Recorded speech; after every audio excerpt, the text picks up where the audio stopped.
Oh, good. Well, I'll give you the short speech then. Shouldn't take more than about 25 minutes, but Scott Pandorf is the Superintendent of Division II, tip of the mitt. And Scott is, among other things, highly talented in all sorts of different ways and places and such. But Scott is also a major, big time, heavy duty proponent of the Division II motto. Oh. That's got me out of a lot of trouble. Scott will also, I will mention that Scott does indeed answer his phone and even calls me back on occasion, but Scott is a technical guy, a computer guy by trade, and he knows what he's doing. He's also a very good guy, just in general. And he does indeed, despite shaking his head over there, know what he's doing. So to discuss decoder installations, which is always a cultural experience when you start getting into various things with various manufacturers and so on. May I present Scott Pandorf? Thank you, Pete. All right, we're gonna do that. I'm gonna do some adjusting here. Turn that back on. Yep, there you go. And then turn that on. And there you go. Okay, so we're going to talk today about best practices. Can we make it Decoder bigger? install. I'm sorry? Can we make your screen bigger? Can I make my screen bigger? No, all I'm getting is just the, It's as big as it's going to get. It's fine on my computer. It's So- good on mine too. Yeah, it's been good on mine. Mr. Davis, there is a way that you can give us the presenter view. You can go up and hit the speaker view in the upper right-hand side. You see speaker gallery. That's what I've got. Or what is it? It's Harry, there's an option for you to set it so it mirrors your screen. That way everybody would see there. what you're seeing. there, I got a speaker view now. Now I can see, okay. So Yeah, now if it's I got- can before, Got it. Scott, before you start, if everybody would mute, I'd appreciate it. Of course, I'm going to, well, okay. And you know that you can unmute to talk by pressing the space bar. So, because I'm going to encourage you to ask questions if you have questions. So, decoder install best practices, and in a very few years, this has become a really complex issue. So we're going to talk about it. Hopefully by the end of this session, you understand what are best practices for decoder installs and why that's the case. And you should have an idea of how to deal with older as well as newer or more modern Locomotive decoder installs. I encourage you to ask questions, and I'll also leave time at the end to ask questions then. I've installed a lot of decoders over the years. I started working with DCC when it was very new. So I've done a lot of decoder installs, both for myself and for other people who can twist my arm really hard. I understand basic electrical and electronics, but I'm only self-taught in electronics. So I don't have an electronics background. But I absolutely encourage everyone to go out and try it for yourself. So from a best practices standpoint, one of the first things you're absolutely going to have is a decent soldering iron. And I'm not talking about the soldering gun or that single temp weller that you use to solder on your track. I'm talking about a soldering iron that's probably got an adjustable temperature on it, and has a pointed tip so that you can get in and solder specifically where you need to and not generally heat the board. You do absolutely want to use an electronics rated or a rosin core solder. You absolutely never use an acid core solder. If the solder you're using, you don't know whether it's acid or rosin core, then set it aside and get something that you need, is, because nothing worse for an electronics board that we're going to solder to than to use acid core. Do use small gauge. Again, the gauge solder that you use to solder on your track is not what you want to use on a decoder. Do learn the difference between a good solder joint and a cold solder joint. The difference is that a good solder joint is shiny and a cold solder joint is hazy, or appears to have a kind of an aluminum kind of finish, but you want a shiny one. You want a good joint. Do keep a wet sponge or a copper Brillo nearby to clean the tip. Basically, every time I pull my soldering iron out,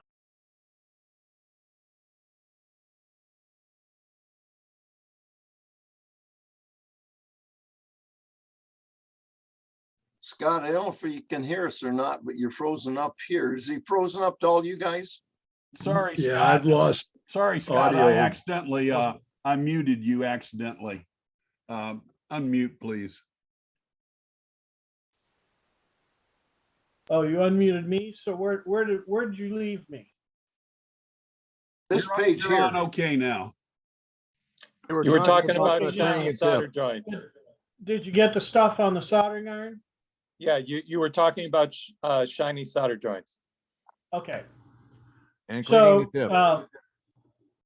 know the difference between a good solder joint and a cold solder joint. Good solder joint is shiny, cold solder joint is hazy. Do keep a wet sponge or one of these copper Brillo pads around. Anytime I pull my soldering iron out of the holder, I clean it. And before I put it back in the holder, I clean it with either the sponge or lately I've been using the copper Brillo. It's okay to use liquid flux, but make sure your liquid flux is rated for electronics. And I certainly recommend having some solder wick around if you need to desolder or unsolder anything. So solder wick is a useful item to have. Best practices: wire. Do use an appropriately sized wire, which is either I put 28, but 26, 28, or 36 gauge. Once again, wires carrying full track voltage probably should be 26 or 28. Wires going to LEDs can be the lighter 36 gauge. A number of manufacturers will sell you, 10 feet or 25 feet of the wire. I know NCE, ESU, probably TCS, all have it available. So you can get it from them or get it from one of their resellers. Always try to use wiring code standards. In other words, black and red for track power, blue, white, yellow for the decoder common, white and yellow for front headlight, rear headlight, gray and orange for the motor minus and motor plus, and then purple for speakers. And then there's typically other colors that are used for the other functions, including green and brown and so on and so forth. However, the other thing you need to be completely aware of when you're opening up a locomotive is that many manufacturers don't use the standard wire colors. Bachmann is particularly bad at this. I think they just use whatever happened to be cheapest when they assembled it. So you'll find all the wires one color, or some wires are one color and other wires are another, and none of it conforms to a standard. Even the better manufacturers don't always necessarily. Walthers I've seen also using all sorts of things. So the reason for using the wire standards is because, you know, if you're looking at a blue wire, you're looking at Decoder Common. If you're looking at a red wire, that's probably track power. But again, that's only if you verified that when opening up a manufacturer's locomotive or you wired it yourself. Do use stranded and not solid wire. Wires inside a locomotive tend to move around a lot, and solid wire resists that movement and will break more quickly and easier. The other thing is that the current carrying ability of stranded wire is much superior to that of solid wire. Best practices for tape and heat shrink tubing. Heat shrink tubing is always preferred. You can buy it in 36-foot lengths in the appropriate sizes. I know it's available on Amazon. There's lots of places you can get it. I'm sure you can get it on eBay, etc. And maybe you guys have access to a proper electronics store in the Lansing area. They should certainly have it as well. I don't really have that up here in the Northlands, so I have to order it online. Electrical tape is okay, but electrical tape has long-term issues. If you've ever taken something apart that you had with electrical tape, you'll find that it is gummy and sticky and it doesn't really age very well. So I tend not to use electrical tape if I can get away with it. Never, ever use masking tape, blue tape, or Scotch tape. It just doesn't hold up, doesn't keep its adhesive well. The best for this kind of work is called Kapton tape. Tends to be a little expensive, but it has many benefits. It's heat resistant, it's strong, it's a very strong tape, and the adhesive is stable over time, and it's also pretty thin. So you don't have any thickness issues. But again, I wouldn't use it. I would use it to insulate something. I wouldn't necessarily use it to try to wrap a connection. For a connection that I'm wrapping, I definitely prefer heat shrink. A question, Questions? Scott. Yeah. The Kapton tape, I bought some on Amazon. It's Kapton, but they spell it different. So, you know, I guess it's a knockoff, but is the quality of those, if it looks all right, are those okay to use? Yeah. Again, I don't know. You know, I don't know for sure, but if it looks like you see there, that kind of orangish, yellowish, you know, you can't rip it. You're probably okay. Okay, it looks just like that. Then you should be okay. Okay, thank you. Best practices, lights and LEDs. Know your model, okay? Traditional Athearn blue box came with a 12-volt bulb. You're probably going to be replacing that. The original Proto 2000 used a big 1.5-volt bulb. More recent Proto 2000s use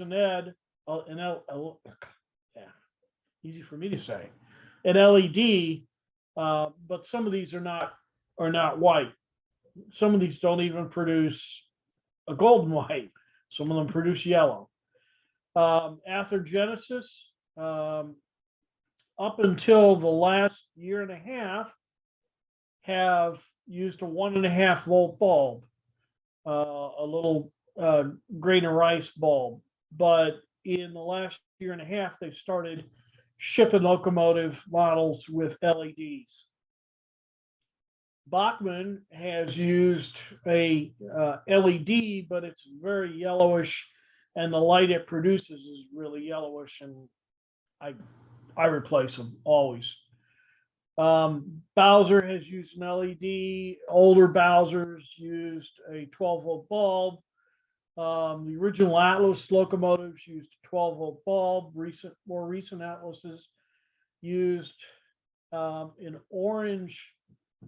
Well, the LED was orange, but it produced a pretty good golden white color. But some of them were a little less than desirable. So those get replaced.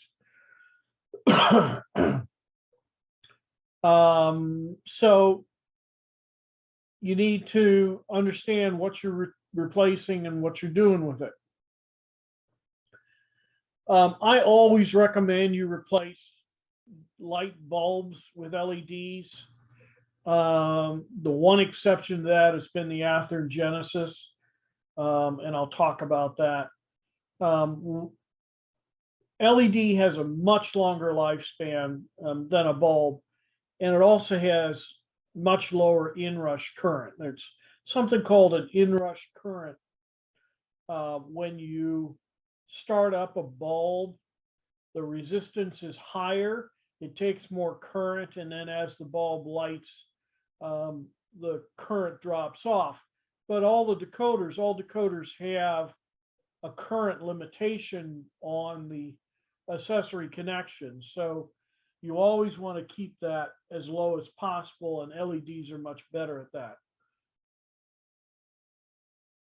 Now, traditionally, I haven't replaced the Athearn Genesis bulbs because they're small bulbs and they stick right out the light assembly.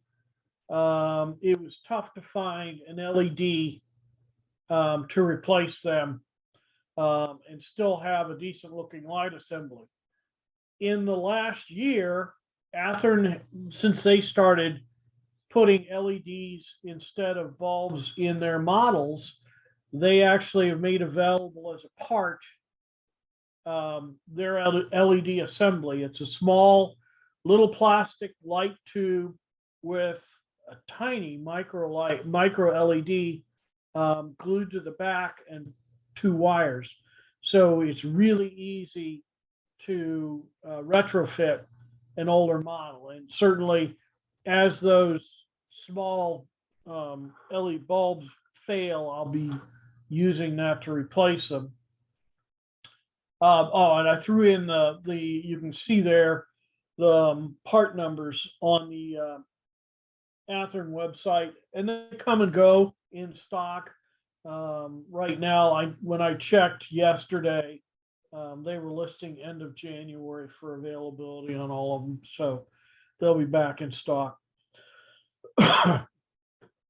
LEDs always require a resistor because an LED runs at a lower voltage, and traditionally decoders have passed through the current or the voltage, which would be, if your track voltage is 14 volts, it's somewhere just south of 14 volts. So 12 and a half to 13.5 volts pass through. So if you have an LED, white LED typically uses around, wants a forward voltage of around 3.3 volts. You absolutely need to include a resistor with that. An 1/8 watt is sufficient, but they're harder to come by. 1/4 watt works fine, but you got to fit them in. You can, and I think somewhere in here I've got a link to a calculator, so you could go online and calculate the right ohmage for your resistor. But 1,000 ohms is a really good value to start with. It'll work for almost everything. White LEDs now come in temperatures. If you're a transition era modeler, you probably want what's called warm white, which is more of a yellowish color. If you're a modern modeler, you want something more on the cool white.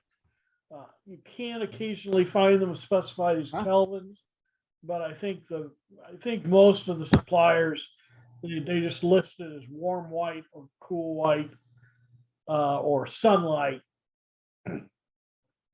for the colors. Be careful. You could certainly go on eBay and find real cheap LEDs. But the cheaper ones all have a blue tint. And that's less than desirable, particularly for a transition era model. In truth, all white LEDs are actually producing blue light. They just add some phosphors to it to correct the color. And if they haven't done it right, then you get that bluish tint. Bulbs come in multiple form factors. You could still, if you like, just have to have a bulb, then you can do bulbs, grain of rice, grain of wheat. LEDs come in different form factors as well. You've got T1s, T1 3/4, SMD.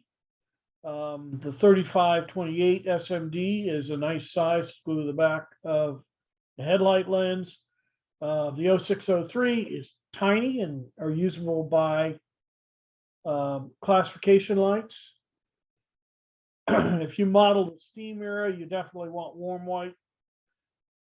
And I already said that. So onward and upward. White LEDs typically run 3 to 3.3 volts. A starting point just to work with it is 1,000 ohm resistor. The long leg is the anode of the plus side, and that'll go to the blue wire from the decoder, which is the common wire. And I know Pete and I just had this conversation. Everybody's used to thinking of negative as common, but not on a decoder. On a decoder, for whatever reason, the blue plus is common, and the blue wire is your common.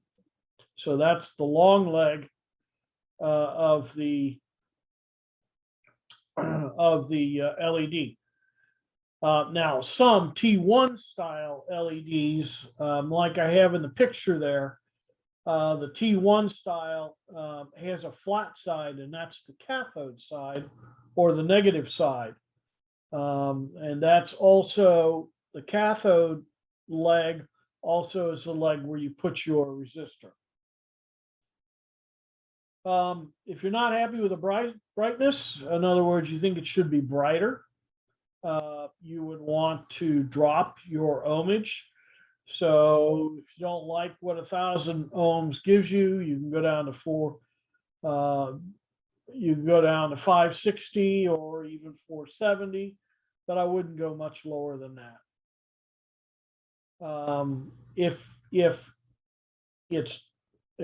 you want to make it, if you think it's too bright, then obviously you can increase your ohmage, but again, within limits.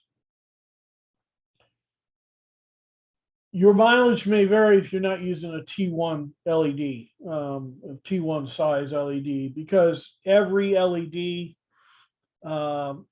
configuration, even colors, will have different ratings. And so you just need to look at wherever you're sourcing it from to determine that. And there's the reference to the resistor calculator, one that I've used in the past for calculating the resistor that goes with that. Like I said, an easy rule of thumb is to throw 1,000 ohm 1,000 ohm resistor at it, and that typically works just fine. Examples of LEDs. Yeah, we're going to skip this for a moment, unless somebody has a question about LEDs.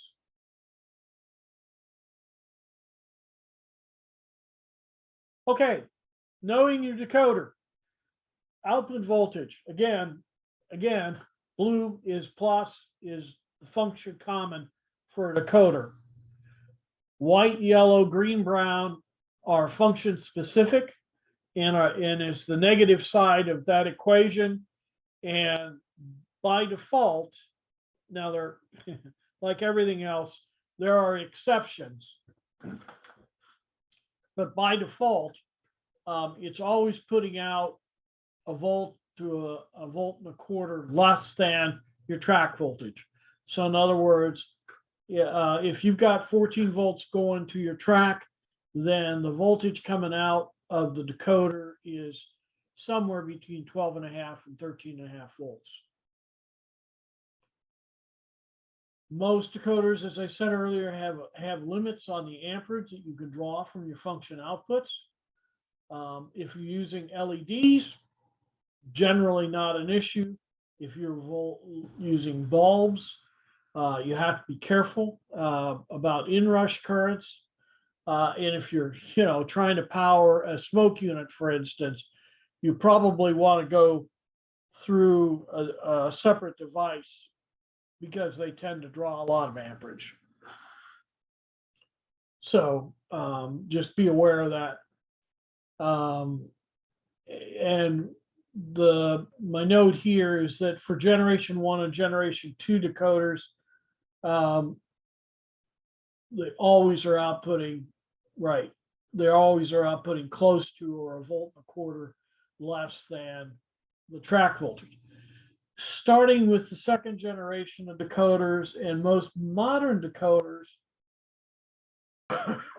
will give you the option of output voltages that are around 3 volts,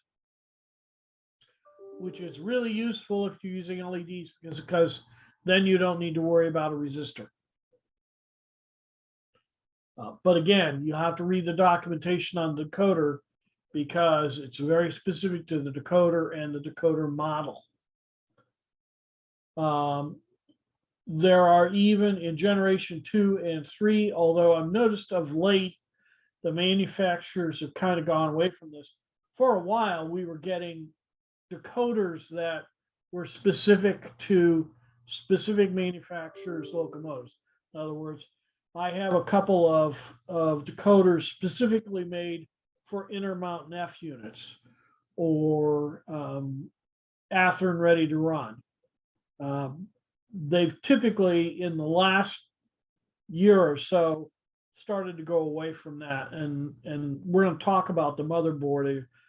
Motherboards have become available now, and that's been a great boon, but it also means manufacturers don't have to provide decoders for specific locomotives. Connections. Depending on your model, you might be doing a direct connect. In other words, you're wiring directly off the decoder.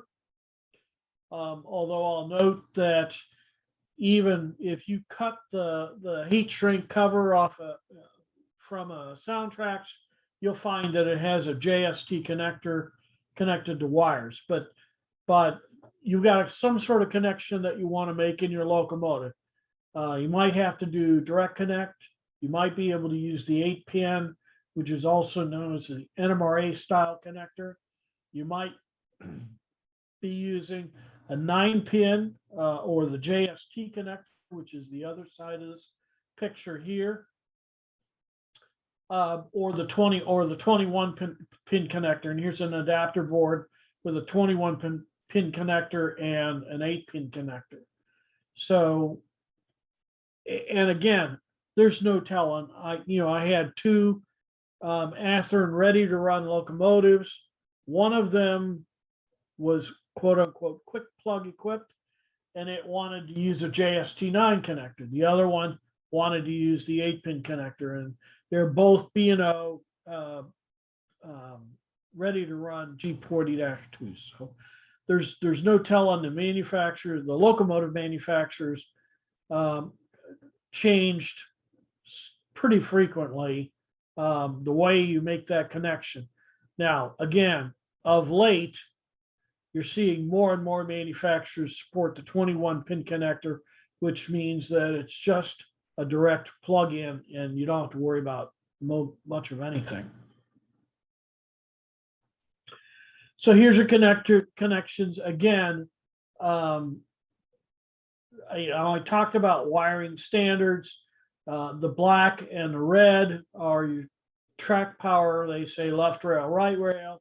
Orange and gray on the opposing corners are motor left and motor right.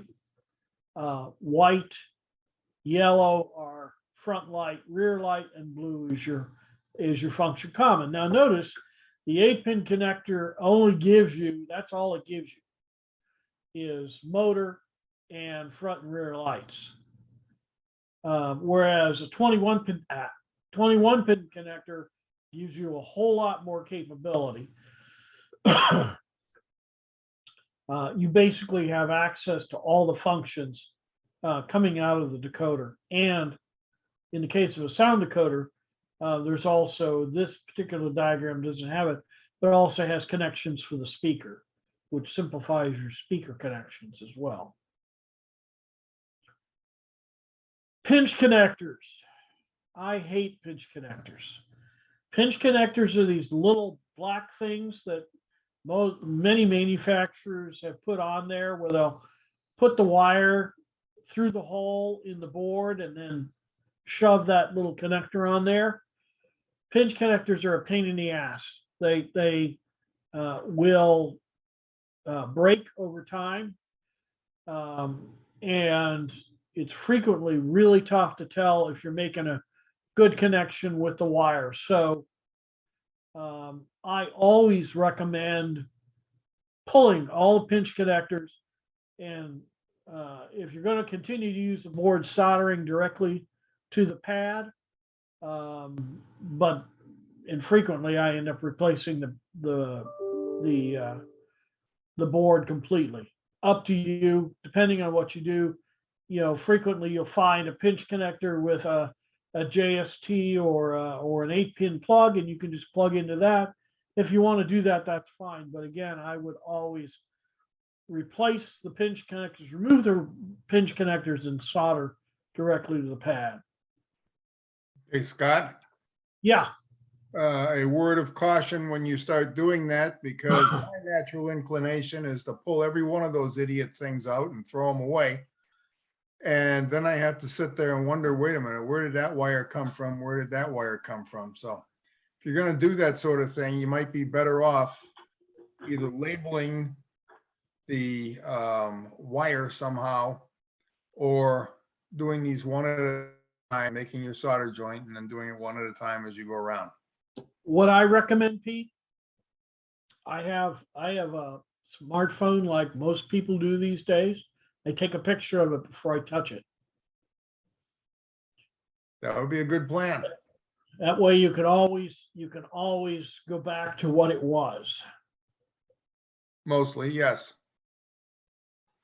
We also have to notice, though, that when you have wires coming up, and I've found this on a couple of locomotives recently, where the red wire, which I expect to see coming up the right side of the locomotive looking forward, is coming up on the left side, but it is still nevertheless the red wire. In other words, that's where it goes. It's to the right rail. So be careful. Okay, know your locomotive. Again, over actually a fairly quick transition, but over the last 10 years, there have been a lot of changes inside that locomotive shell. But the first thing to remember is that the motor must be isolated from the frame. So if you've got an Athearn Blue Box or an early Proto 2000 or older Walthers, you're going to have to rework it, the connection between the motor, because there is probably a connection between the motor and the frame. This is almost always true if the locomotive was only ever offered as a DC locomotive. So you have to change that. You have to isolate the motor. If the motor had a connection to the frame, now you need to create a connection to the frame because that's where the power pickup's coming from. And the other thing to note is that you always have to make sure that your decoder is insulated from the frame. Now, if you use a one of the decoder styles that has a heat shrink tube over it, then you're fine because that's an insulator. But if you're using a board decoder, then you'll need to make sure the bottom of the board, which frequently has solder connections on it, is insulated from the frame. So let's look at some of these and talk about them. Okay, here. Nope, stop.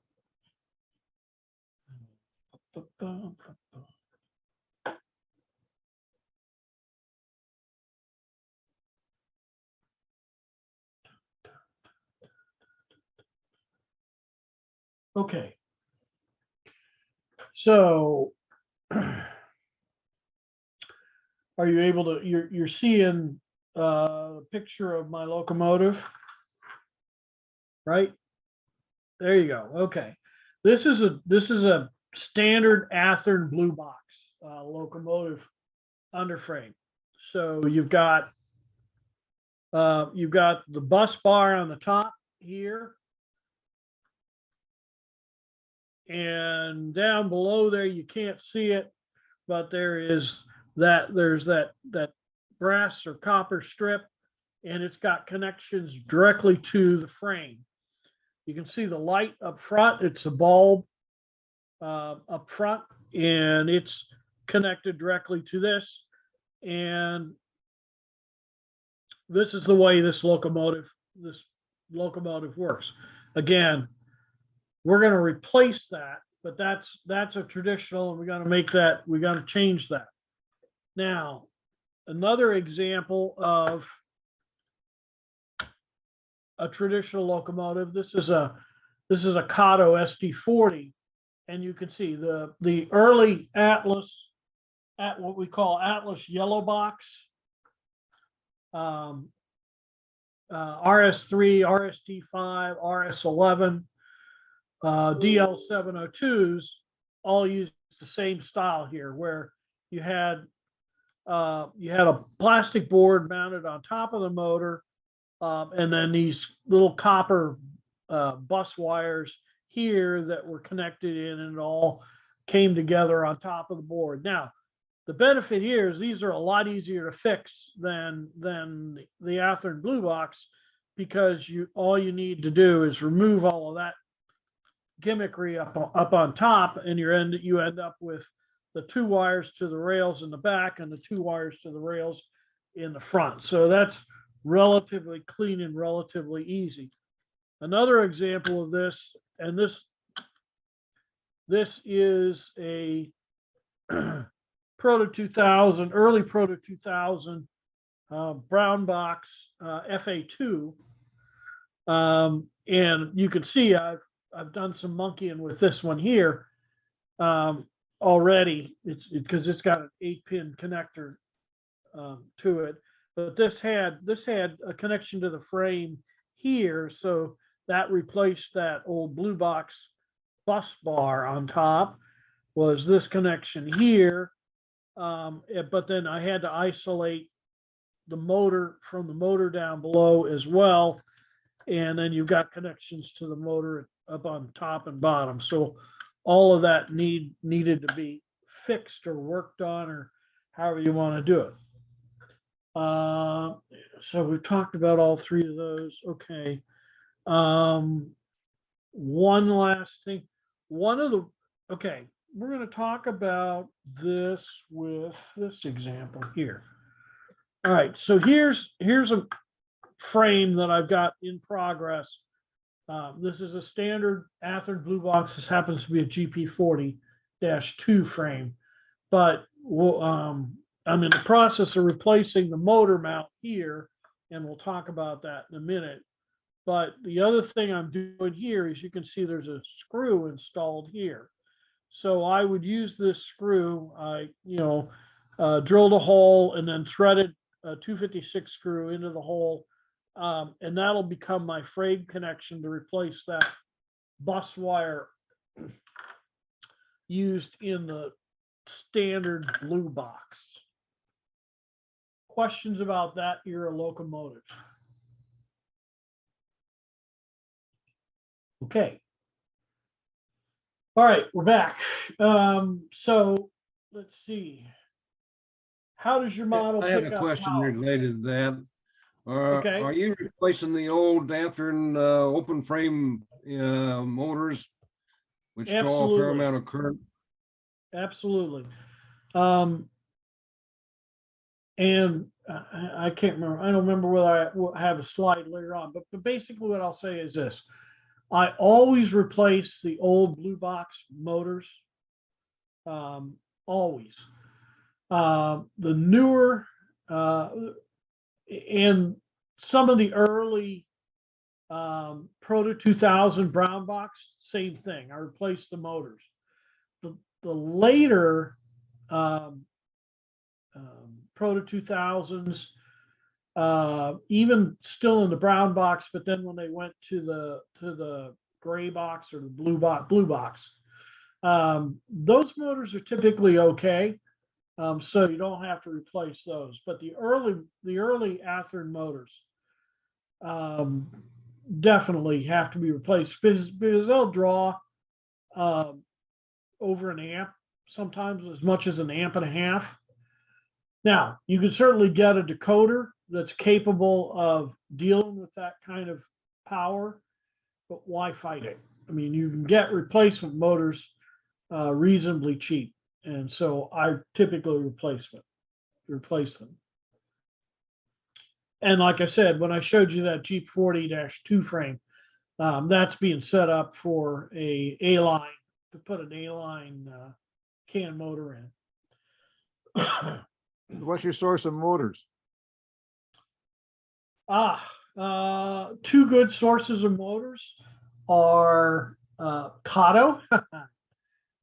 You can get parts, Caddo motors. I found them on eBay for a very good price.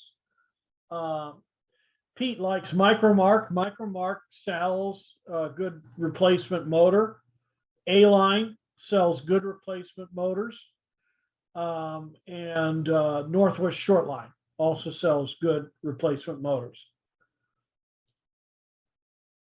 You can look on eBay, but the challenge with eBay is that you can get a really cheap motor, but finding one with drive shafts coming out both sides is tough. Thank you. So I tend to stay with the ones that deal with model railroaders because they almost always are offering dual shaft motors. The one thing to be careful of with your motor is that if you want to try to reuse the flywheels. By the way, this is an opportunity to talk about flywheels.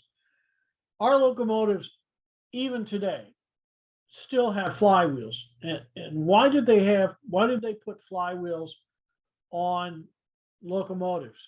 It was to simulate a diesel locomotive with a slow startup and a slow shutdown. Well, guess what, guys? We have decoders that can do that electronically, simulate momentum starting up and momentum shutting down. So the real question is, why do we still need flywheels? I can't answer that question, but they still make them with flywheels. But back to where I started, if you want to reuse the flywheels off of that Athearn blue box locomotive, be aware that those are 2mm shafts, and the shafts of a lot of these can motors are less than that, typically 1.5mm or something like that. So you might have to shoulder it. You might have to put a piece of brass tube around the shaft to get it up to the right diameter. Make sense? Okay. Hey, Power Scott, pickup. Yeah. while you're on the micromark thing here, the winter catalog, early winter catalog is showing flat can motors in a couple of different styles and sizes.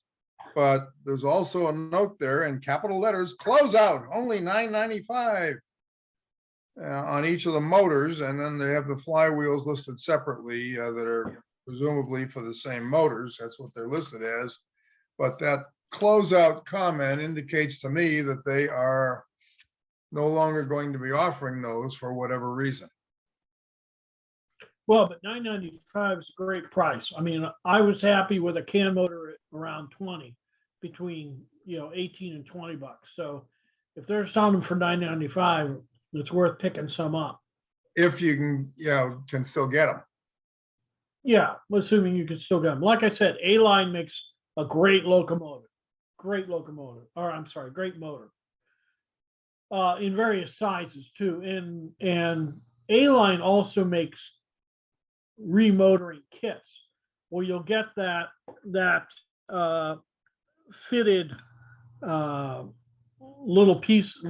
metal weight that I was showing, as well as the motor and flywheels, etc. So it's what you want to do, how you want to make it work. And then, well, I'll show an example of a really old Athearn blue box switcher that I'm working on for somebody, where we pulled the ancient motor and replaced it with a 3D printed mount, and the can motor fit right into that. So anyway, okay. So the other thing to pay attention to is, how does your model pick up power? In other words, does it pick up on all 8 or 12 wheels, which is the best? Or if it's a steam locomotive, does it pick up from both sides and the tender, or just one side and one side of the tender? Those are issues to resolve. And as I said there, anything less will sooner or later be an issue. I mean, if on a steam locomotive you're only picking up on one side, you're going to have trouble with dead frogs, etc. So always best to know where your pickups are coming from. Locomotives that use a brass or copper strip in the truck to rub on the wheel axle, Caddo, Atlas, Bowser, there's probably others, Bachmann, will eventually need to be replaced or repaired based on wear from usage. The early Bowser 6-axle locomotives only picked up from the outer axles. You can now buy from Bowser a replacement strip that will connect to all 6 axles, which improves your power pickup enormously. Okay, we're going to show that. So I talked about, well, let's see. I talked about this little switcher work. So this is a 3D printed mount. I had to do a little machining on the frame to get it to drop in there, but it's in there. It's mounting the motor. This is a new can motor for that. And that worked out really nicely. That's a traditional Athearn, a very old Athearn blue box. Here's an example of, this is a Bowser 628. And you can see here the metal, in this case, I think it's brass, but whatever they're using to do the power pickup here.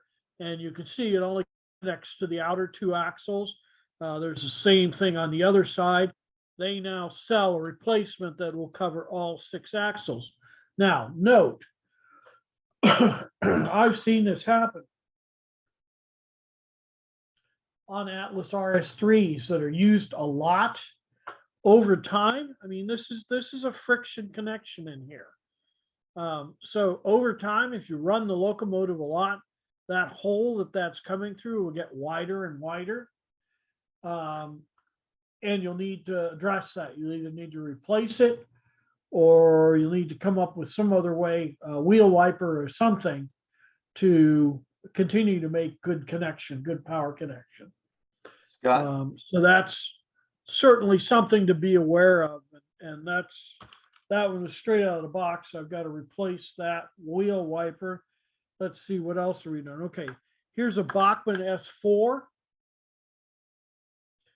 And you can see this is the power pickup here, this little itty bitty copper strip behind the wheels.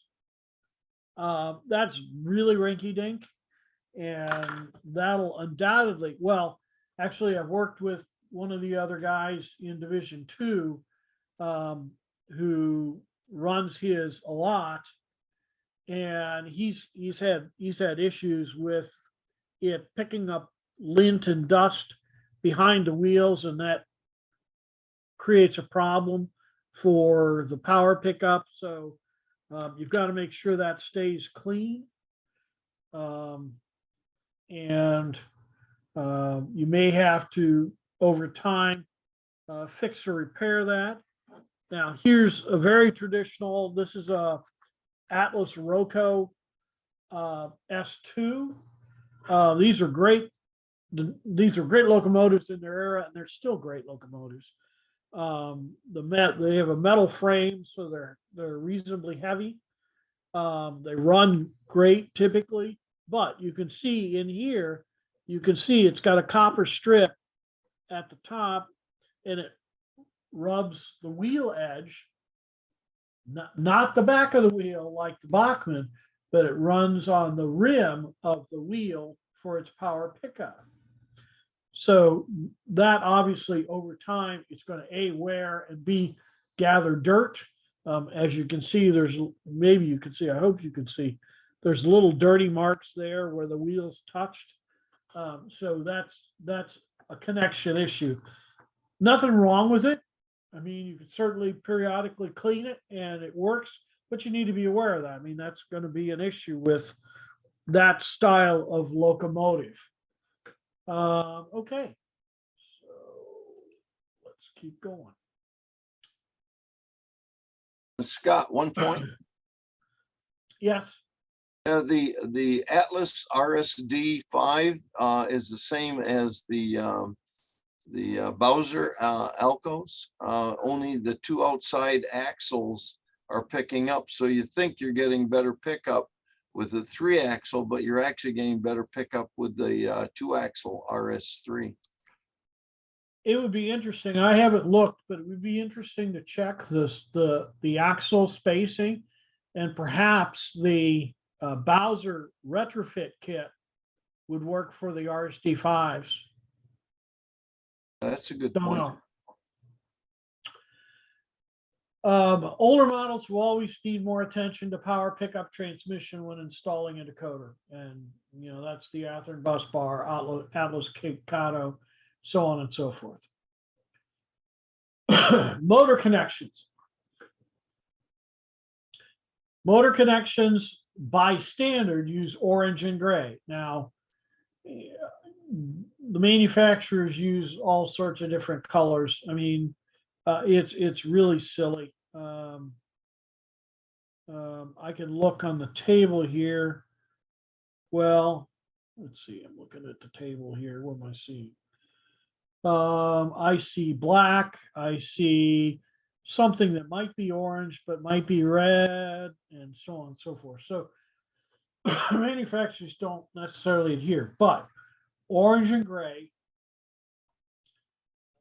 If you make these connections, so the decoder outputs, it takes in DCC, which is square wave AC, outputs DC, and if the polarity is reversed, your locomotive will run backwards.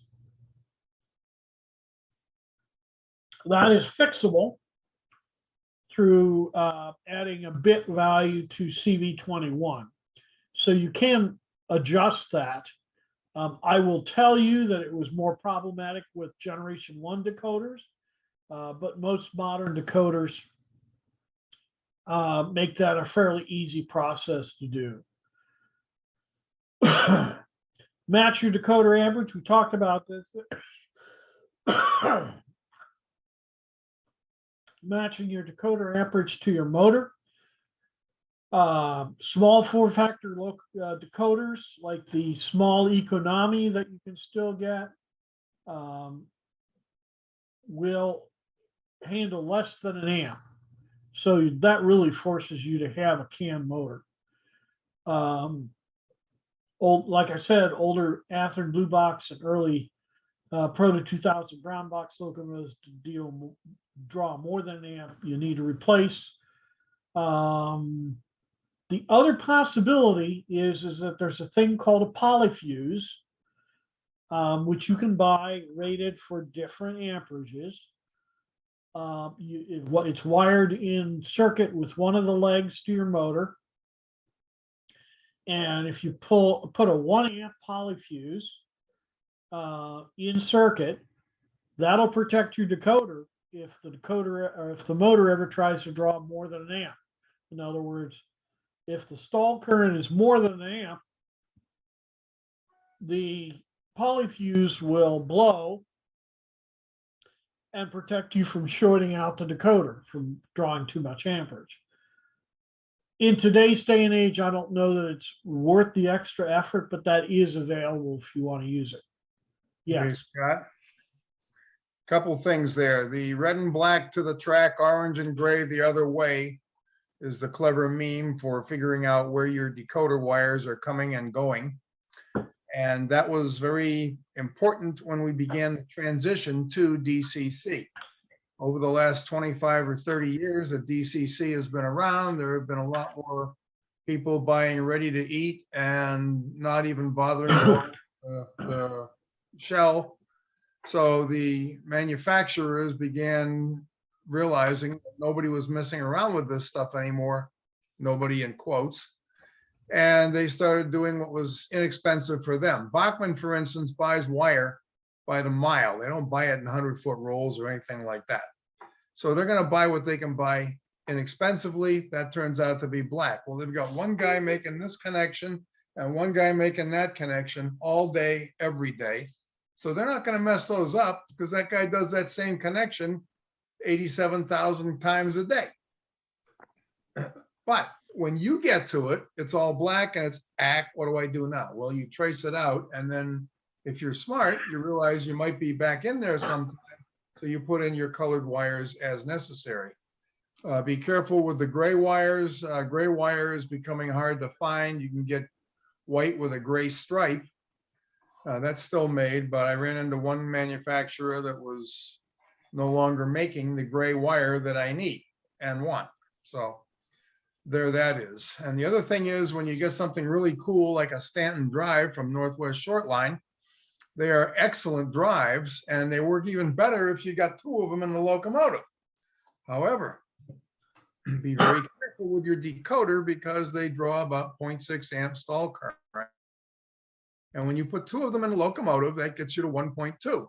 Figure out, you work your own math and figure out what that's going to do when that thing shorts out. And don't ask how I know this. So use a 2 amp decoder. Just saying. It's Done, hard to Pete? put the magic smoke back in, isn't it, Pete? Once the magic smoke is gone, it's yeah, gone. So okay, it cost me a decoder. I learned a lesson. Life is good. Stay safe. Under that. Okay. The newest trend, the latest trend with manufacturers has been the use of motherboards. 21 pin, typically they use 21 pin decoders. I know Athearn, Bowser, Bachmann, Rapido, etc., are all using motherboards. Makes things really simple from the standpoint of connections. Easy to use, easy to replace if you buy a non-decoder equipped locomotive. As long as the locomotive has a 21-pin connection, all you need to do is pop the little board they sent with it and put your DCC decoder or sound board on it, and then perhaps add a speaker. Several sources offer aftermarket motherboards. Those include a company called Nix Trains, Athearn, TCS, and Soundtracks. And there may be others that I'm not aware of. They all offer aftermarket boards that can be installed in locomotives. Motherboards can greatly simplify your decoder install and wiring issues, including the elimination of needing resistors for your LEDs, because most of them provide onboard resistors. All you need to do is then wire the LED to the board. They also almost all make it easy to include keep alive electronics if you want to use that.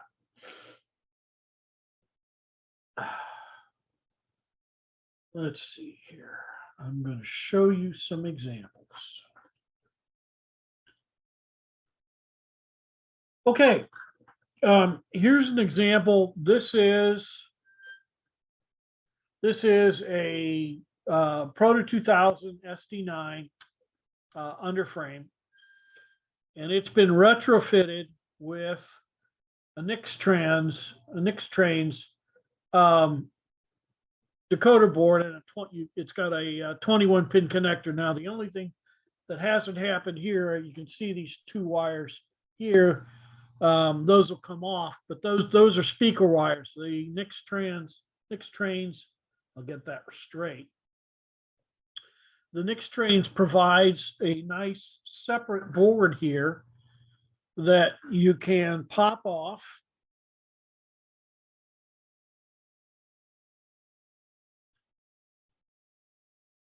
Maybe. There we go. Okay. So this little connector board pops off and can stay with the shell. So I wire my lighting to this little board here. It's got common connections. You can't see that. Let's see here. Do this without making a mess.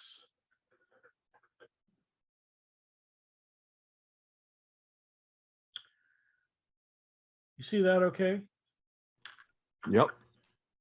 So it has front, the front and rear headlights connections, the common connections, and it has also for other accessory functions on the decoder all connect there.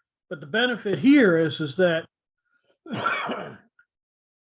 it as a separate item, it can go with the shell when you pop the shell off, and the rest of the locomotive is all together, is all wired together. Now, the reason this is still not married to the shell yet is I need to figure out how I'm going to mount what I'm going to do for a speaker, because obviously this generation of underframes didn't allow a lot of space for a speaker. So I may try this part. That's a 3D printed speaker mount for a sugar cube speaker to sit in there. I may try that. Now, the negative side of that is the fact that it'll fill the cab completely, but we'll see how that works. Here's another example. This is one that's in progress. If I can put my hand on it, where did it go? Oh, here it is. Fell off. All right. So this is a Proto 2000 Jeep 30. This is the Nix Trains board. You can see it's relatively flat and doesn't really have any connections on the bottom. But it'll sit in the air. So all I had to do with this locomotive is file down. There's a couple of raised areas that they screwed into. File that down flat. I'll put some capped on tape on top of the frame, and then drop that right on top of there. And then I can mount everything up and make all the connections, and it should be a relatively clean install, all things considered. Here's a different example. This is a traditional Athearn blue box style locomotive, although I actually think this was an early ready to run locomotive. This is a GP40-2 underframe, but this is actually an Athearn aftermarket board mounted on top, and you can see this is the standard. If I was going to run it on DC, I could run this on DC today. It obviously doesn't have lighting connections on it, but it'll run the locomotive because the board, let me see if I can do this without wrecking it. It has, you know, how the Athearn boards had that clip on the top of the locomotive. You know, I'm not going to get this off easily. But this board, this motherboard, has a clip that just pops over the top of the clip. So it makes it really easy. And again, this is in the Athearn, Athearn.com parts list. You can buy these boards. You can buy them in packs of 3 or packs of 1. It's got all the electronics on here, so that again, you can wire an LED directly to the connections. And you can see I've got track here on either side. And then there's 2 connections for common and front headlight, and connection back there for the rear headlight. And then the auxiliary connections and the motor connections. Well, actually, the motor connections on this are truly simple. I've got one motor connection here that goes to the bottom of the motor, and then the other one is right through the board to the clip. So pretty straightforward from the standpoint of making those connections with the motherboards. So I would certainly encourage you to look at motherboards. And the other thing I wanted to talk about was, let's see. I talked about the Nix trains. I'm going to talk about 2 more.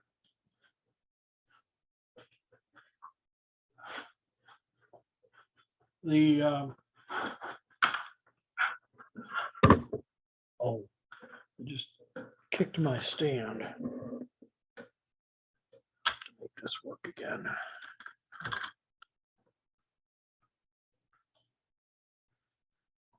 Okay, TCS makes a really nice motherboard, and you can get these motherboards from TCS with or without keep alive capacitors. This is a TCS. This is on a U-boat. This is a U-23 underframe. It's actually a pretty old Atlas U-23 underframe. But the TCS case, the keep alive capacitors are hanging over the top of the flywheels. So it all fits pretty nice. And then the decoder will go on top there. I'm wired. I've got to put in LEDs. So that's why that's in progress. The other example is another generation. And like I said, the manufacturers do this. It makes me crazy. This is a different style board. This is an Atlas GP40-2. And it had these plug connectors on it. And TCS makes a drop-in replacement for this board. I think I've heard it referred to as a QSI board, but whatever. This locomotive that I had didn't have didn't have a decoder already installed. It was a DC only locomotive. So this board drops in, and it's got the plugs on it already, so you don't have to make any, there's no soldering at this point anyway, on this board. Now, I'm going to have to solder. This is a Keep Alive. This is a TCS K4, I think that's what it's called. Keep Alive. In there, I'll have to solder that. And there's a location on the board made for that, so I can solder directly to that. The one challenge I had with this board is that I could not find speakers that were flat enough to fit. And you could see that it had that A-frame in the back where the speakers go. I couldn't find one, so I found a guy on Shapeways who was offering a replacement. It's a 3D printed part here. You put a pair of 11 by 15 millimeter sugar tube speakers in the top here and wire them in. Now I threw so I could test it and make sure everything worked okay. I threw just a standard speaker there, but I'm going to put 11 by 15 when they come in here. The rear headlight board mounts directly to this 3D printed part. And you can see this has got all the junk on it. It's got the decoder. It's wired into the plugs, and then the Keep Alive here is already wired in as well. So we're almost all ready to go. So the motherboards make a really nice, simple way of making the connections. And today, this is my preferred way of installing a decoder. Questions? Are they the same as the decoder buddies? That's correct. The ones that are Nick's trains are decoder buddies. Oh, okay. Yes. So yes. And there's 2 generations of the Nix trains. Mine are all the first generation. They've improved the most recent ones, include the connections for the Keep Alive, I think. I can't remember, but there's one change for a second generation, but they're very nice, and I think they're sub $20 each. Right, they were down, seemed to me, 12 to 15 bucks, something like that. Yeah, so they're very reasonable considering the amount of work it's going to save. The TCS website has installation instructions for a lot of locomotives, and that's where I got stuck with this one. Is they show an example of a locomotive using their motherboard, and well, they're using TCS decoders, which I don't use, but they use the TCS motherboard and the existing A-frame. But like I said, I couldn't find a 30 millimeter round speaker with a back that was less than 5 millimeters high. And so the ones that I found, actually the ones I ordered from TCS were like 5.4 millimeters. Excuse me, 5.4 millimeters. And that caused the sides, as I was putting the shell on, it caused the sides to bulge out and was not going to work. So I've gone with this 3D printed part. Have you tried the iPhone 4S speaker? I have a big batch with that, and yes, I have. You cut off one end, and they work great. Depending on the install, that would be a preferred speaker. Yeah, So, I've been buying them for $1.30 a piece. $1.30 a piece is pretty good. Yeah, for those that don't know, let's see. I have a bag open here.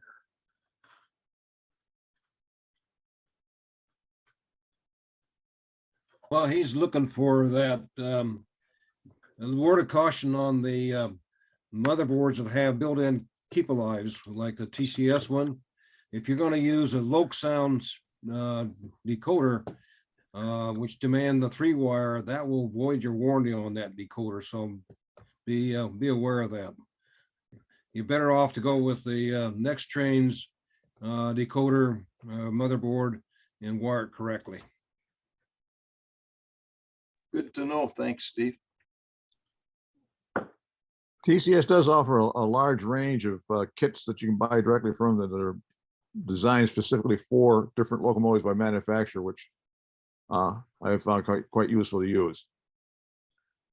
Yes, just drop right in. and the website is really useful because it shows each individual installation step. So I found it to be really valuable. This is I assume this is what you're getting, Andy. This is Correct. the iPhone 4 speaker. You cut off one end, and which just leaves you with the hollow tube, and the sound is pretty darn good. Who was that had the speakers or the list? Who is that that had what? The list of speakers, or what was that? I missed the comment. Well, TCS Andy website said, is Andy said- TCS, okay. TCS, yeah. And Andy said he was getting the iPhone 4S speakers for $130.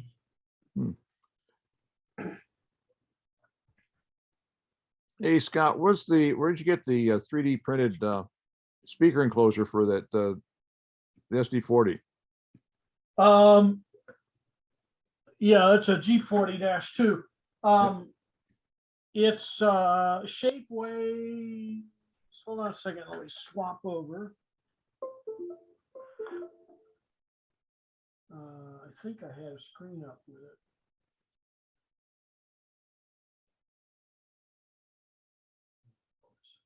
Oh yeah, I do. Gulf Coast Customs. GULF space COAST space customs. And he offered,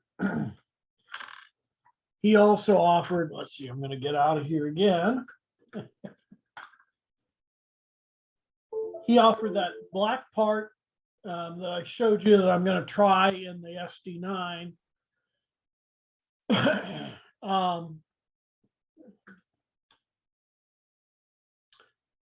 And then he offered that this part in the G40-2 that replaces the A-frame. And then he also offered this. Oh, you can't see that. This one, which he said was for a Bowser F7. So you can see it just fits in the rear of the Bowser locomotive, and it's set up for two of those 11x15 sugar cube speakers. And this whole, the whole assembly becomes a sound box. So I thought I'd try that as well. Okay. I presume your contact information is going to be somewhere in this thing so we can get a hold of you later if we need to by email. Yep. Good enough. Thank you. Jonathan, I'll also post a link for getting a hold of the slides. Okay. It'll go up with the video and the information. Okay. Thank you, Terry. Okay. Keep Alive. We've talked a little about Keep Alive. Keep Alive capacitors can help you if you've got a problematic locomotive or a problematic track. The challenge with Keep Alive is finding a place to fit them in, which is, as I said, is really nice with the TCS motherboards where they've already got it built into the board. You need to understand how they work though, because if you use dead sections to protect an open, a lift bridge on a track or something, a Keep Alive will keep that locomotive running right off the edge. So the idea is to have enough Keep Alive to get it over the problem pickup location without running it through intentional sections. Keep Alives are made by TCS, NCE, ESU, Soundtracks, and Digitrax. Some TCS and Soundtracks decoders can be purchased with the Keep Alive already installed. And some newer locomotives come with the Keep Alive already installed. What do you do when things go wrong? Well, letting the smoke out is really bad. Most manufacturers have a return policy, but they tend to have not a lot of sense of humor if it happens multiple times. Look for an online article or a YouTube video for your specific install. Check the decoder manufacturer's website for installs that match your install. As I said, the TCS is particularly good. Always check your wiring before you apply power. Always, always, always. Make sure you have checked your voltages and you have installed resistors where needed. Ask a friend. Did I already say check your wiring? Check your wiring. Brass locomotives are a special case because the entire mechanism is conductive. So if you're trying to you're putting a decoder into a brass locomotive, you need to take particular care to insulate everything. And many of the older brass locomotives used a Pitman style open frame motor, which has a very large current draw, and it would be a good opportunity to replace it with a CAN motor. Internal connectors, like I showed you on that Nix Trains motherboard, make separating the shell from the frame and motor easier. But the real issue is, how often are you going to really do that anyway? Is it worth the extra effort to put connectors in place? That's a decision you'll have to make.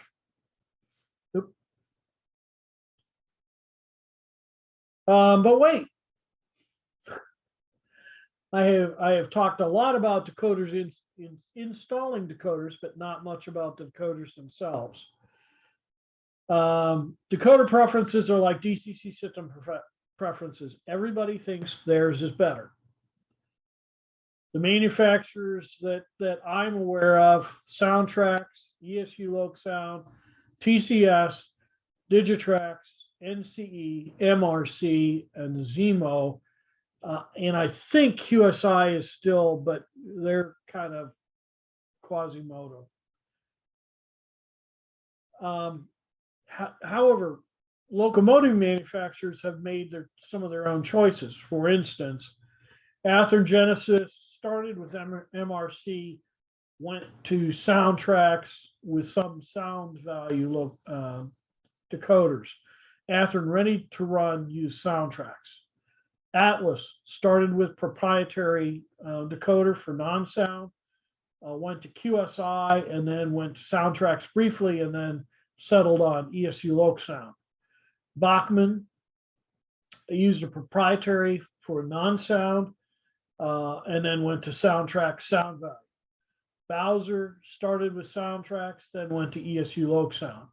Broadly Limited started with QSI, I think. Yeah, QSI, and then have their own Paragon 2s and 3s. Intermountain, I'm not sure where they started. I believe they're now currently installing Loc Sound. Walthers has been all over the map. QSI, Soundtracks. I think they're consistently installing Soundtracks now. So again, if you have factory equipped sound locomotives, it's important to know, because consisting different manufacturers' locomotives with different manufacturers' decoders is a royal pain in the ass.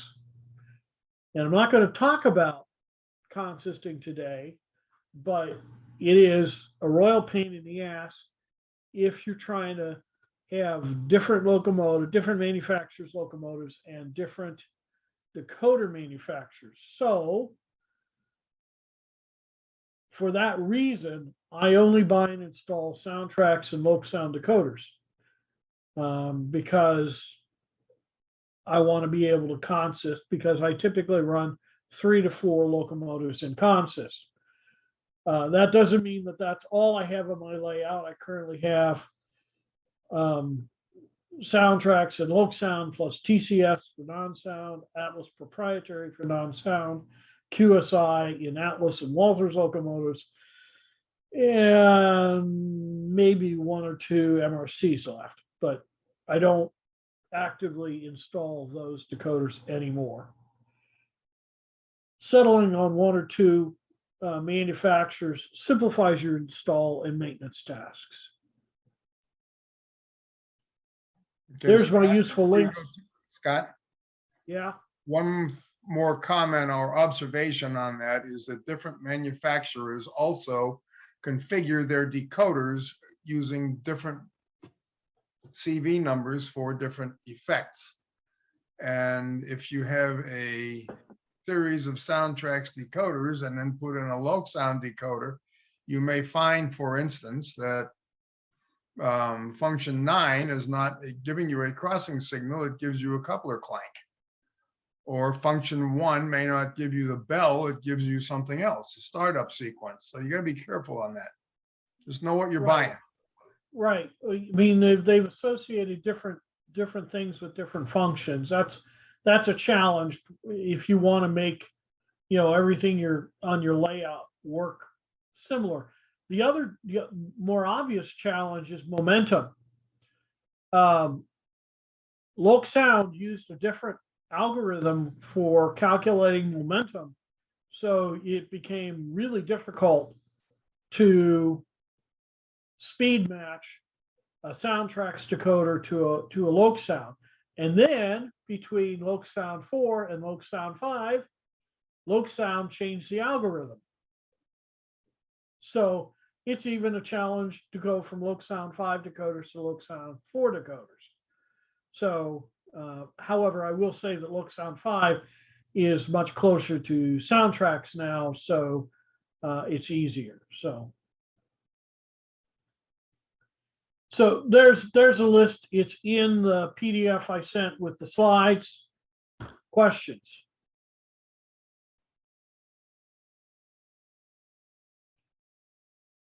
Okay, so I've confused everybody irreparably. I do have a question for you, Scott.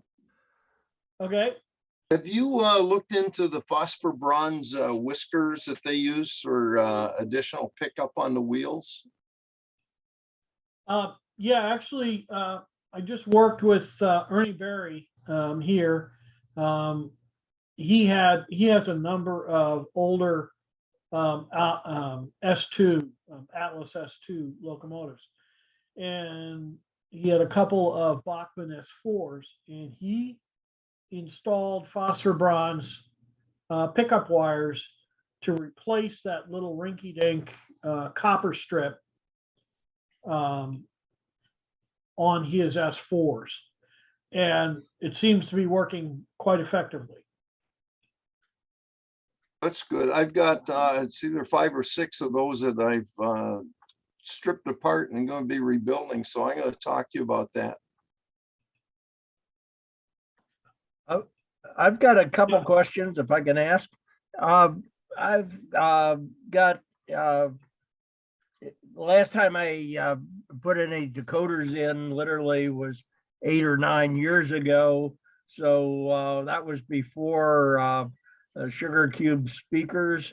Could you say a little more about, is there much difference in the Sugar Cube speakers? I heard Andy say he bought them for $1.30. Well, what Andy's buying is the iPhone 4 speaker. That's not a Sugar Cube, but the Sugar Cube speakers, for their size, produce an excellent sound. I still would always recommend going with the largest speaker that you can fit in the locomotive. But years ago, I hired someone to put a decoder in a RS1. And it runs well, but there wasn't really room for a speaker in there, and I could hardly hear whatever he put in. And would that be Well, okay. Pete likes to talk about, let's see here. Hold on a second, let me turn things back on.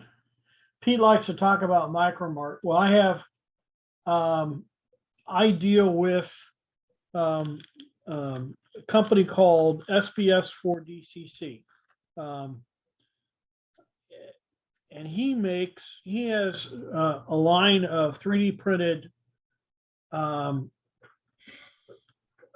sugar cube speakers and enclosures. So for instance, well, you can't see that, can you? So here is a curved top speaker enclosure with a sugar cube speaker installed. This will fit in the roof of an Alco RS3 or RSD45. what about So- a one? Is that different? Huh? RS1. That's one. That's speaker. Well, it's a speaker mounted in the 3D printed enclosure, and he has a whole line of different style, different size enclosures for those sugar cube speakers. What's the name of the company? And what again? was that company? I couldn't quite hear the. www.sbs for the number 4 dcc.com. Tell them Scott sent you. Okay. Scott, is that intended to go in the cab with the curved top? for the Yes. speaker? Yes. Okay, then that might work in his RS1 also then, because it has a similar roof Oh, style. it'll definitely work in an RS1. Okay. Well, I could run off and get an RS1 cab and show you, but it'll work. It'll work. He has a couple of different curvatures, so I know one of them will work. He's got about 18 different mountings for a sugar cube speaker that he lists on the website. Okay. The guy does run this out of his house as a sideline. And the response rate that I've had from him, having ordered several things here, there, and the other place from him, has been excellent. Highly recommend. Okay. That sounds good for somebody that runs it out of their house then. Because sometimes that can be rather hit or miss how well they're gonna get a response. Well, he's got a day job, and I'm not sure what that is, but it isn't this, so. Yeah. There it Scott, is. Scott, I missed, if you have his link in this, I was on the phone for a sec. www.s as in Scott, B as in baton, S as in Scott, the number 4, D as in dog, C as in captain, C as in captain. I have no idea of the military version of that, or the Navy version. of Hey, that. Andy. Sir, Whiskey, dot, Sierra, Bravo, Sierra, 4, Delta, Charlie.com. it's a big 10-4. 10-4, roger to that. If you don't want to use that, just type in Streamline Back Shop. That's the name of the company. Yep. Oh, good. Thank you. Okay. So Streamline Back Right. Shop, Google that. It'll take you right to the website. Brian's a really good guy, and I have not found any place with better prices. Scott, would you grant us permission to put your PDF on our website? Oh, yes.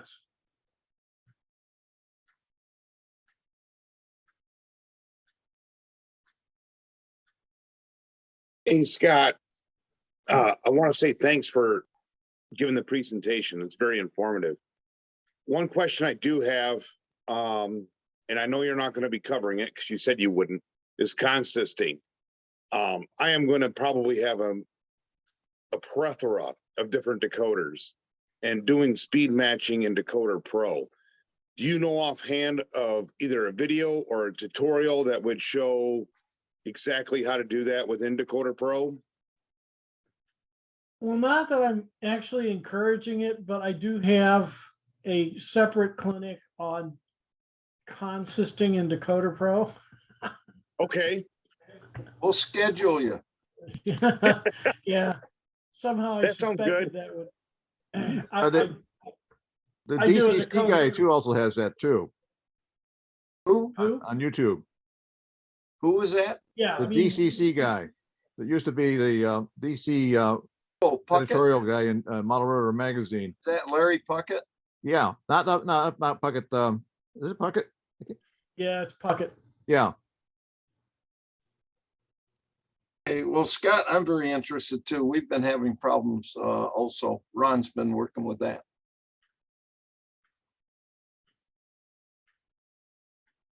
Consisting is more art than engineering. It's truly challenging. I cut my teeth. A guy named Bob Lehnan down in Indianapolis has a CNEI, and he had he had multiple manufacturers, multiple generations of decoders, and I would consist for him, and it's a challenge when you're dealing with. I mean, I'd have two of the same model locomotives, but from different production batches, and they would run completely differently. So it's a challenge. And now the current generation of decoders make it much easier to get there because you can tweak more things. I mean, I typically would start using low, medium, high as opposed to the speed table, but frequently when things aren't consistent properly, you're going to end up in the speed table, and that's art. You talk about the low, medium, high. One thing I found a problem with is soundtracks. They just have one. They don't have the three. Yeah, or there's only right. There's one or there's two, not three. Yeah. Right. I'd like to know how to work with that, for consisting. You can't really use that thing, can you? The low, medium, high. No, you go to speed table then. Okay, thanks. Scott, you were mentioning that you don't know why we need flywheels anymore. And I can tell you, if it weren't for flywheels, I wouldn't be in the hobby. I'm in N scale, which is kind of gravitationally challenged. And contact with a rail is easier definitely with HO than it is with N. And my first little layout that I set up, I got it all working. It was great as long as the engine kept going fast. And if I tried to go slow, it would hit a dirty spot or something wouldn't touch anymore. And literally it would stop dead in its tracks. It wouldn't go a fraction of an inch once it lost electricity. And before I gave up on it, I saw a Caddo N scale locomotive at the store, had the guy run it, and boy, did that look nice and smooth. And I put it on my layout and I didn't have any connectivity problems at all. The thing that flywheel did is it scooches the darn locomotive over the piece of dirt or whatever that's blocking the electrical contact. And much room in N-scale locomotives for much of anything, much less a keep alive. But I would never buy a locomotive that doesn't have flywheels. It made all the difference in the world. Yeah, Kevin, I apologize. I come from the bias of the HO scale world, and you're absolutely correct. In N scale, there is value to keeping that momentum going, plus the added weight on the wheels. Yep. It also works for ratio too. It helps. Until you get sound. Well, that's where the keep alive, but the challenge with keep alive is that the capacitors are still relatively large. So you have to find a spot in the recent generations of locomotives. the manufacturer's been maximizing the amount of weight, but that doesn't leave any room for additional blocks of keep alive. Well, and the other part of that is that the capacitors are very light compared to the weight that they're replacing. Speaking of the weights. Well, the God's honest truth. I mean, it's nice to have the weight. Don't get me wrong, but the God's honest truth is that compared to an Athearn blue box locomotive, these locomotives today have a lot of weight, which is good for pulling power. It's wonderful. The motors are more efficient, so we're not jacking up the amperage. But when you fill the shell full of weight, that doesn't give you a lot of room. I mean, I've had to go and do some milling. Some of these locomotives, Pro 2000s, I'm putting motherboards in. I end up having to mill down the center section so that I can fit the vertical height of it. It's just a little bit off. It's just a little close. So I end up having to mill it down a little bit so that I can fit in the motherboard plus the decoder.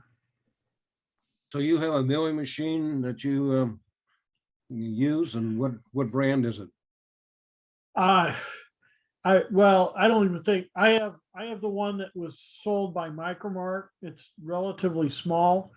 I wouldn't recommend it for any serious jobs. They have a newer one that I believe is a little larger. But it's what they had at the time, and I asked for it as a Christmas gift from my father-in-law, and I have it. It works.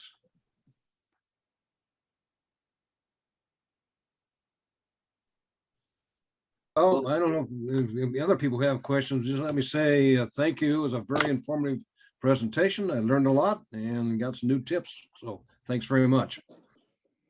Yeah, I'm glad you agree. found it. I'm glad you found it useful.